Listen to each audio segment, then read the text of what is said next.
Strung, Chapter 27. David was right. The paramedics' emergency call meant that time had become a very critical factor. The first police sirens could be heard in the distance, even before Tommy pulled the box of bandage rolls down from the shelf and ripped it open. And now that he had used most of the bandages to tie the paramedic to the shelves in the small storage room, several new police cars had joined the wailing siren chorus. Amazingly, Tommy had managed to remain calm despite these distant howls from the pack of big city wolves who undoubtedly were heading in their direction. His hands shook, yes, but he took the time to tighten and double-check all the knots thoroughly before he got up and nodded. Now he's not going anywhere. Isn't that right, Captain? Above the tight bandages covering his mouth, the paramedic's eyes were reduced to narrow cracks, and he tried without success to break free from the makeshift straitjacket. An impressive piece of work, Randall said, patting his brother on the shoulder. Now let's get the hell out of here. Should we mark the door or something? Asked David, who was standing next to Billy's wheelchair, a few feet behind the others. Just so we're sure he's found and doesn't, rot in here. Good idea, Randall said, looking around at the room until his gaze caught a mop leaning against the wall in one of the corners. Maybe you can use that. David accepted the proposal and immediately set about making a display that would be hard to miss. He collected a bunch of cardboard boxes from the shelves, stacked them in the middle of the corridor, then clamped the door mop in between the door and its frame so it was held ajar. After taking one last look at David's work and their prisoner behind the small window in the door, the group began to walk back toward the hospital entrance. They chose a different route than the one they had followed earlier, partly because they could access the green area directly from the ground floor of this building and thus get back to the entrance hall faster, and partly because David wasn't excited about having to cross the bridge again. How much time they had spent in the aisles and rooms of Newcrest Memorial Hospital only really dawned on Randall when they stepped out of the glass door and into the green area. The sky was still cloudy, but it was no longer a light pearly gray color that the clouds were painted with. It was a sad and dark gray twilight color. The rain had also returned. Not big, heavy drops like the icicles that had whipped down on him on Highway 55, but big enough to leave them well and thoroughly soaked if they took too much time traversing the paths in the green area. With that in mind, Randall tightened his grip on the wheelchair handles and leaned down toward Billy. "Hold on tight, honey," he said, ignoring the compassionate look it triggered from David. "I'm going to have to speed up a bit so we don't get too wet, okay?" While they ran as fast as the wet grass allowed across the green area, the sound of the sirens continued to increase in strength, and upon entering the entrance hall, they were met by red and blue lights flashing somewhere out on the other side of the large windows. Why the hell didn't we park closer?" Tommy groaned as he stopped in front of the glass doors leading out to the parking lot.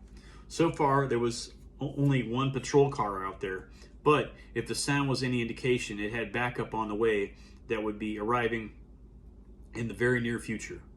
Large-scale backup. "Can we sneak out there without being seen?" David asked, and Tommy immediately shook his head. "Too risky. The car is too far away." "If we run?" Tommy raised one eyebrow and nodded toward the wheelchair as if to say, "Run? Hauling that?" "Our best chance is for you to wait here while I slip out and get the car." Randall felt the urge to protest, and under different circumstances he probably would have. Right now, however, he was standing with his hands on the handles of the wheelchair in which his son was sitting, and he had no intention of letting go of those handles for a single second until Billy was safe. Besides, it was difficult to challenge Tommy's point. After all, 3 men and a kid in a wheelchair would be much easier to spot in the empty parking lot than a single person. "You stay on standby here," Tommy said, underlining by the tone of his voice that the debate was over and the decision had been made. "I'll drive as close to the entrance as I can, and as soon as I stop, then we jump in the car," Randall concluded. "We know. Now get out of here before more guests arrive." Hardly had he said those words before one more pair of flashing blue lights joined those belonging to the first responder out in the parking lot. On the plus side, both patrol cars were a good distance away from Tommy's Chevrolet. Nonetheless, it was worrying that there were now two he needed to sneak past. At least the rain will make him harder to spot, Randall thought, as he and David from their place behind the windows in the entrance hall watched Tommy sneak out and begin to move across the large open space. And the rain was, Randall quickly ascertained, an advantage for Tommy. One thing was that it put a foggy veil over everything, but the large amount of water on their windshields also had to make it harder for the officers in the patrol cars to see what was going on. Tommy, now nothing more than a foggy silhouette, had gotten about halfway over to the car. Randall felt a cold fear creeping up his spine.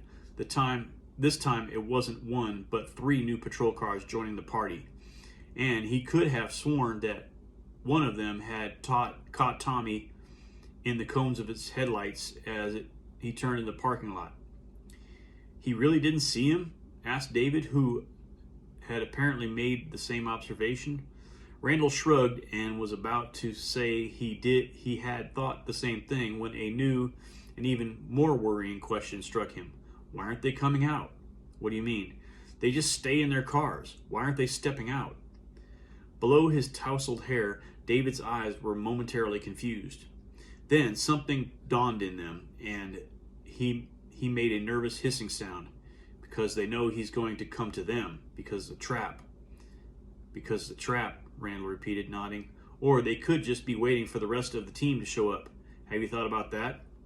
Ali's suggestion sounded reasonable but felt wrong, because why would they need more than 5 patrol cars that were out there now when they could easily see that Tommy's Chevrolet was the only civilian vehicle in the parking lot? He turned around to share this thought with David, but was instantly interrupted by a sound that cut through the noise from the sirens and made the hairs on the back of his neck rise. It came from the parking lot, and even though the sound was only there for a fleeting second before it disappeared again, he had no doubt as to what created it. He looked out the window and immediately had his terrible premonition confirmed. A large police dog, a German Shepherd, judging by its size and posture, had been let loose out in the parking lot. It was now moving in Tommy's direction at such a breakneck speed that it looked like it was hovering above the asphalt. "Run, Tommy! Run, goddammit!" Randall screamed in his thoughts, as if he had an irrational expectation that the words could reach Tommy via some telepathic connection they had never explored, if he just made sure to shout them loud enough in his head. Tommy hardly needed the extra encouragement, though. He had spotted the 4-legged beast and was now running as fast as he could towards the car. He had a head start and clearly gave everything he had in him not to waste it. The only problem was that the dog was unnervingly agile, and when there were only a few yards left between him and the car door, it caught up with him, and then it jumped. It hit him at the chest height with such force that he toppled over on the asphalt.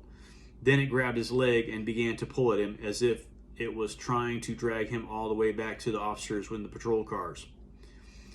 It was his imagination, it had to be, but for a moment Randall's brain insisted that he could hear both its growl and the sound of Tommy's clothes being ripped to pieces as he was pulled across the asphalt.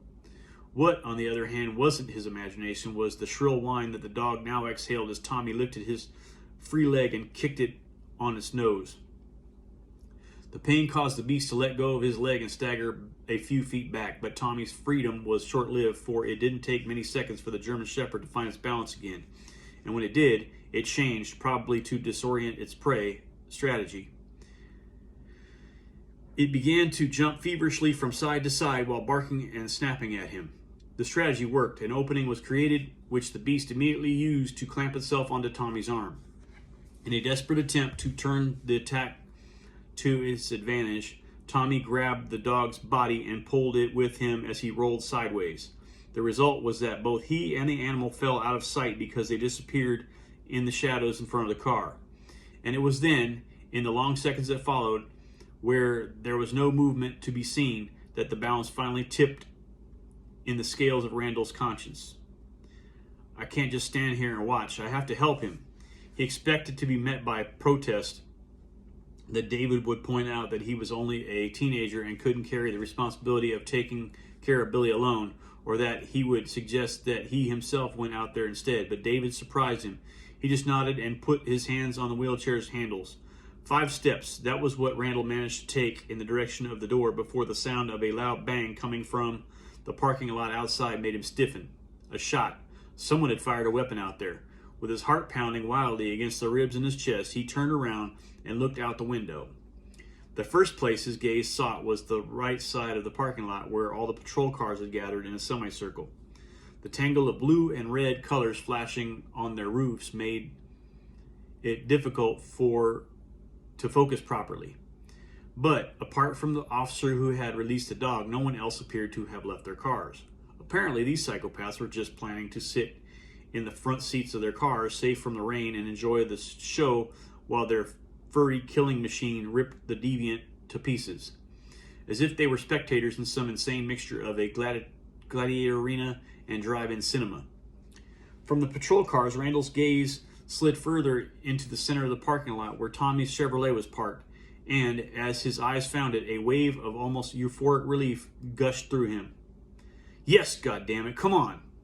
Tommy was on his feet again, and he must have managed to open the car door because there was light inside the cabin. The police dog was still there and still snapping at him, but not at all with the same eagerness as before. It was clear that he had been intimidated by the loud bang, which Randall had understood came from Tommy's rifle and not one of the officer's service weapons. The same rifle Tommy now used as a club to keep the animal at bay while he backed into the front seat of the car.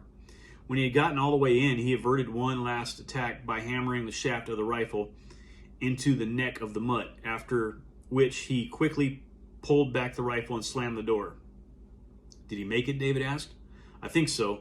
Randall squinted his eyes, hesitated for a moment, then nodded. Yep, he's starting the car now. We gotta get to the door. Oh yeah, of course, David said, after which he pulled the wheelchair back a little, turned it around, and pushed it in front of him as he ran over to the front doors.